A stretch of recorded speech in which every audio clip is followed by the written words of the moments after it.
Hi there, chess kids. Anybody who has ever spent a minute with me online knows that I tell a lot of jokes that your dad would even cringe at. But they also know that I'm a big fan of simplifying a winning position, even if it means reducing the amount of material that you're ahead just to make your life nice and easy. You want to walk to the finish. You don't want to have to scramble. And we're about to take a look at an excellent example of simplification. But before we do, hit the subscribe button. You'll make me very happy. In this position, white, one of my students actually, was up and exchanged. You can see here, white has 2 rooks and black has an extra minor piece. Now that enough should be enough to win. However, sometimes the extra exchange can hang on. After all, we do have the same number of fighting pieces for each side. 4 for white, 1, 2, 3, 4, and 4 for black. I'm not going to highlight them because I'm kind of lazy.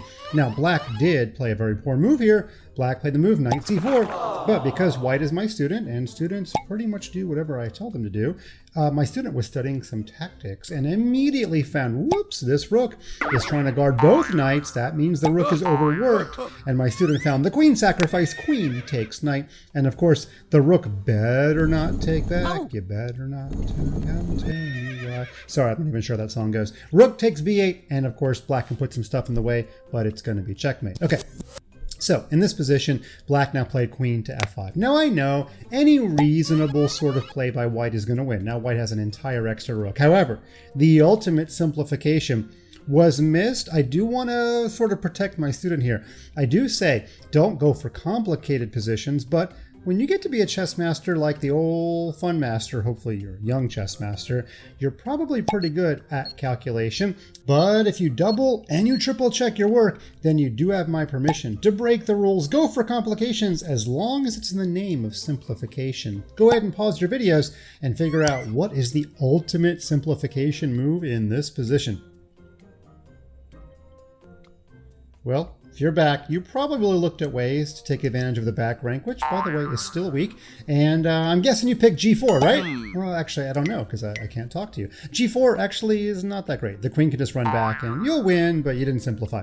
The best move, in my simplification opinion, is to play the move bishop to a7. Pretty weird spot for the bishop. Now, plainly we can see we're just going to win a knight. And if the rook takes the queen, then, well, we're going to get to that actually, but let's talk about first what happens to the knight moves. Well, if the knight moves here, thank you very much for the free knight. Now we're up a rook and a knight.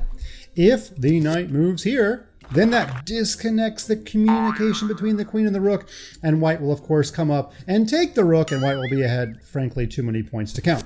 What are some other options? Well, the knight could move here. We're actually going to get back to this move in just a minute, but you're probably still wondering, what if the rook takes the queen? Well, in this case, white would play rook takes. Now, it's not mate because the queen and the rook both combine to defend on c8. And usually, that is adequate. However, when black puts the rook in the way, you just take it. Nom, nom, nom. But when the queen takes, we have this move, rook to b1. And there is no defense to rook to b8. Rook b8 will either give checkmate or win the queen, and black cannot get out of his own way. Black cannot stop mate and get the king and the queen off of the 8th rank. Of course, black could make luft, but that does nothing to stop the move rook to b8. Or black could move the queen, but you know, where does she go? Wherever she goes, it literally does not matter. Rook to b8 is happening, and black will be lucky to even be able to give the queen away for the rook. And we're going to end up in some sort of position like this. Now, white is actually ahead of bishop, which is not as much as being ahead of rook before my whole simplification move, but I'm still a big fan of this because you just have to deal with this pawn now. I mean, the pawn just runs down the chessboard. And even if white does not promote right away, when the king goes running after it, you can start munching on all of those kingside pawns. Now, there was one more line if we go back to this position, and after Fun Master Mike proposed bishop to a7, the knight could come to c6, but guess what? You just play the same thing. You sacrifice your queen for the second time, and when the rook takes, this should look pretty familiar too. Rook to b8, rook blocks, rook takes, queen takes. Say it with me, chess kids. Rook to b1, rook b8 is coming, and white has successfully simplified into a position that you could even beat Fun Master Mike in. That's kind of the ultimate way to understand simplification. After rook to b8 and the queen takes and the bishop takes, could you beat me in this position? Yeah, you could beat Magnus Carlsen. However, if you let us keep a few pieces on the board, you never know what's going to happen. So a little bit of a complicated line, but I loved the idea of getting to a simple position that even a 2-year-old could beat me in. Those are the kind of positions you want to aim for.